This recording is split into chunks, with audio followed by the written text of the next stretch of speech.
name is Tasha Lucas. I am CEO, founder of woMen Up, Empower Women and Girls. I work with the city for 11 years. I'm an administrative clerk, and I just love this organization.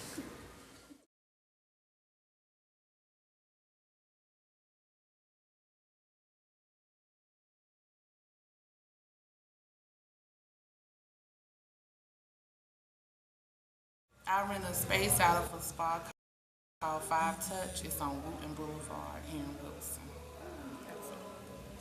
I don't have a website because I usually use her booking system, but phone number, you can use 919-348-9938 to get an appointment. Or you can always hit me up on Facebook too.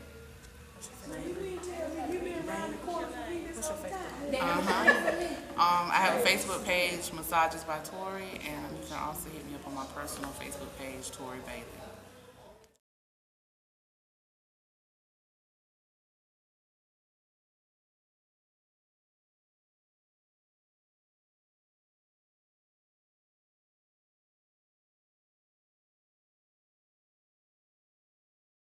Beverly Haynes, and this is my latest book, Single Against Your Will, 12 Things That Keep You Single. And it's a novel about 4 single female friends who realize that their attitudes, their beliefs, and their behaviors about dating is what's keeping them single.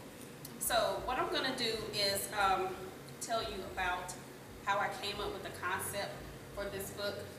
About 3, maybe 4 years ago, I was, dating and everything. I'm divorced, and so after I got divorced, I decided to start back dating and everything.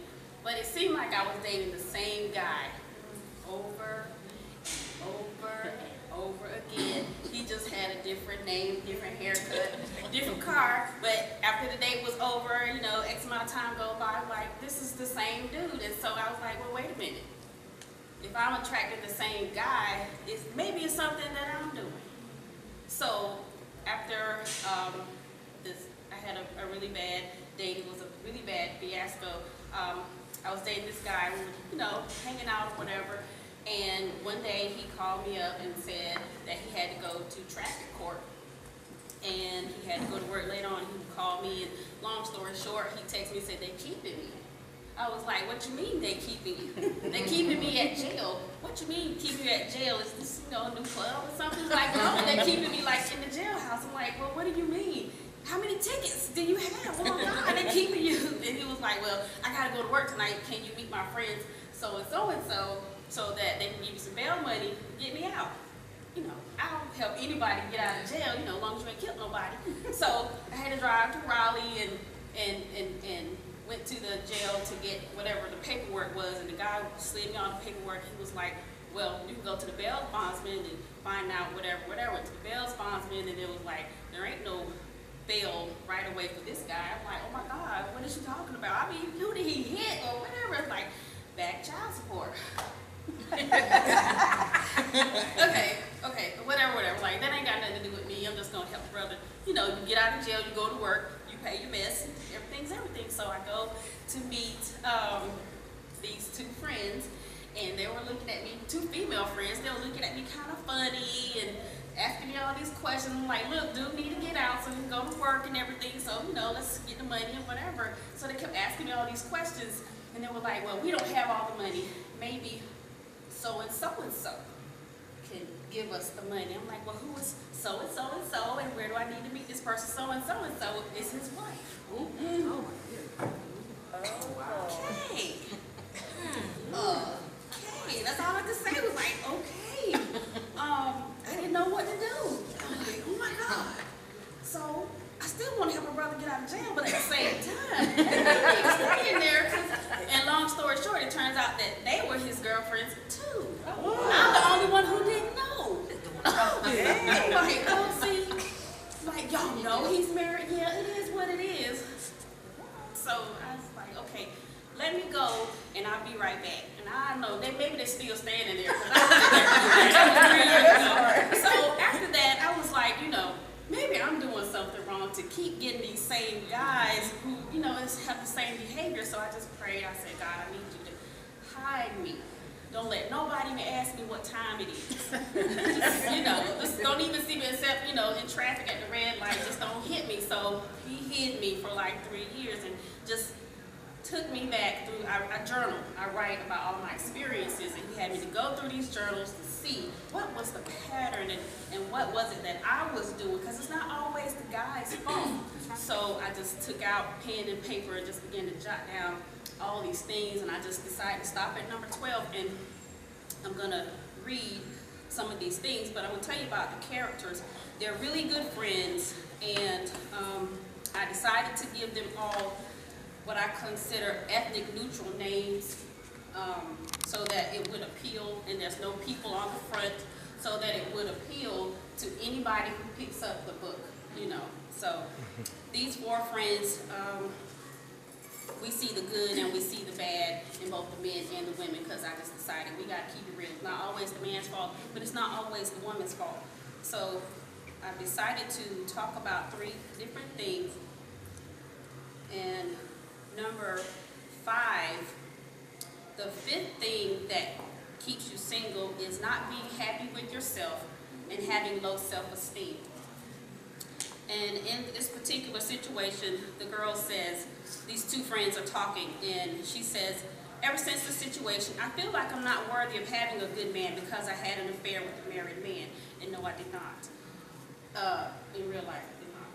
So every date I've had, not judging anybody, but just so people know, every date I've had since the affair has been really bad. The next one just as bad as the one before. The worse the date, the worse I feel. The worse the next date, the worse I feel. It seems like a cycle. I wish I knew what was going on.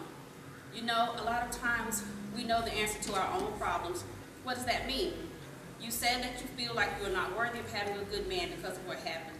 That is what you're getting with every guy you date, because that's what you expect.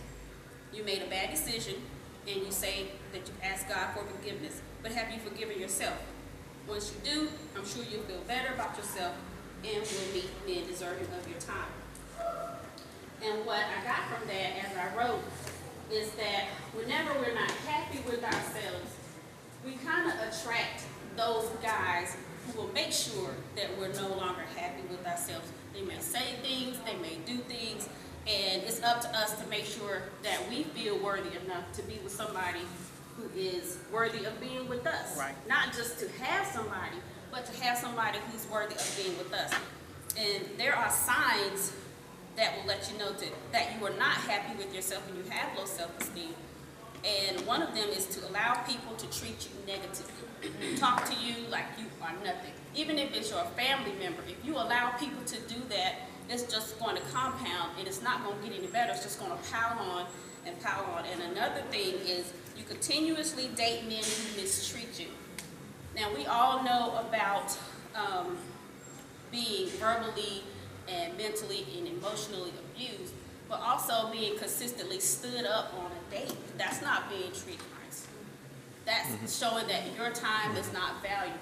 And when you're out in public, if he's eyeballing other women and you go to the bathroom and he done picked up 2 phone numbers while you're gone, that's disrespectful. That's another sign of allowing someone to mistreat you. And the 3rd thing is you turn down dates because you believe that you don't deserve to enjoy dating.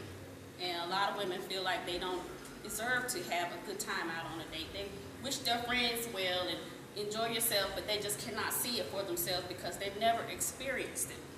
And so some solutions to that is to find out what is causing you to have low self-esteem, create a positive way to overcome the cause of your low self-esteem. Do not date until you have a positive view of yourself. And I also believe in going to the Word to get solutions.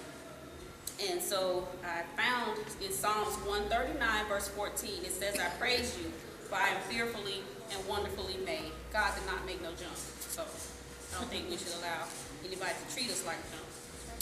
And so the next one, number 7, is telling your friends everything. And that's a biggie. Now, this ain't me, but I used to have a real bad habit of this, and it really blew up in my face, like real bad, even to this day. We got kids in here, so I'll just keep on. This is an excerpt from particular chapter 7, where these two girls are having lunch and they're talking, and one got mad with the other. She said, you know, you want to know the truth? Well, here it is, sister. I dated Travis while you were dating him. You're always talking about your dates with these guys. You never tried to introduce me to any of their friends so we could double date. I stayed home alone. You never said you wanted to go out on a double date. When I mentioned I had a date, you always said it must be nice. Well, if you were really my friend, you should have known that I wanted to go out too. And I can't really say any more. I'll read a little bit more. I don't want to spoil it. It says, I don't believe this. You dated the man that I was dating because you were jealous. If that's how you want to see it, why? You kept talking about how fun and how thoughtful he was. How he made you feel happy and special. I wanted that too. Since you were too selfish to introduce me to someone, I introduced myself to him. That's real life. Yeah. That is really, it's really real life. Even though it's in the book, it's really real life, and that's why I think that we need to be mindful of how much we tell our girlfriends. I think it's important to share with our girlfriends who we're dating for safety's sake, but at the same time, we should not tell them every single thing, especially when he does things for us, because she's going to see him the same way you see him. And if he is that dirty, low-down kind of guy and you don't know it, she might pick up on it and see what she can get away with just to destroy what you got going on. So, signs that you are telling your friends too much. Number 1, every conversation you have with your friends includes information about him. Number 2, when your friends know just as much about him as you do because you told them. Number 3, if your friends consistently remind you of his issues. 3 solutions, never tell everything about him to your friends. Never tell anything you don't want the world to know, and consider his feelings. And basically, I found in the word where it says in Proverbs 21:23, whoever keeps his mouth and his tongue keeps himself out of trouble. If that ain't the truth, I just don't know. That's just true all day long. And then the last one is number 8, and it's simply entitled Giving Up the Goods. And it is exactly what it sounds like. We got kids in here, so we're gonna try and keep it, yeah. So, I'm gonna read a little bit, and I really don't want to, because I don't want to give it away, because it's really like one of those things where you, oh my gosh, no, you make us, yeah. But I'm gonna read it anyway, and this is the aftermath. Jamie woke up with a smile. She woke up with a smile that she knew would remain for as long as these new memories. Rolling over, she faced Sullivan. His smile was wider than hers. Hi. Hi. She giggles and gives him a kiss. I thought we would catch a movie tonight. I'm not sure what's playing, but we can check it out on my phone. He rolls out of the bed and dresses. When you get the phone, would you grab me some water? I got something I need to take care of in an hour, so I'll just go. The air in the room became thin. Jamie's breathing became more difficult to experience. She knew what was happening, but to say it would make it official. You're leaving? Yeah. He couldn't get dressed fast enough. Okay, I understand. She didn't. He said he missed her something awful, but his sudden departure said something entirely different. He grabs his keys. I'll call you later.